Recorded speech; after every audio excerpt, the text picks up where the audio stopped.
திருக்கல்யாணியை எங்கள் முருகருக்கு பெண் கொடுக்க சம்மதம் தானே? தேவி, பெண் வீட்டார் மாப்பிள்ளைக்கு கொடுக்க வேண்டிய 4 வகை சீர்வரிசை அச்சம், மடம், நாணம், பயிர், ஆபரண வகைகளில் தலையணி தன்னில் வலம்புரி சங்கு, பூரப்பாளை, பொன்னரி மாலை, சூடாமணியும் சேர்த்து காதணியாக வாளி, குடை இவைகளை சேர்த்து பூட்டி கழுத்தணியாக வீரச்சங்கிலி, நேர்ச்சங்கிலி, பொன்னூல் சவடி, சரப்பளி முதலிய சேர்த்து கையணியாக கடகம், பொன்வளை, நவமணி வளையும், தங்க வளையும், பவள வளையும் மாட்டி காலணி வகையில் இளம்பு, சதங்கை, பரியகம், காச்சேரி, பாடகம் இவைகளை அணிந்து தேவி மேற்கொண்டு தாங்கள் கேளுங்கள்.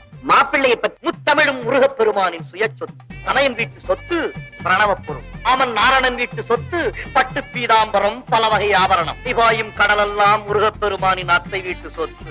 சார்பில் இருப்பதோ வெள்ளிமலை என்றே கொடுத்தது வெற்றிவேல். சாரி வார்த்து கொடுக்க காத்துக் கொண்டிருக்கிறோம்.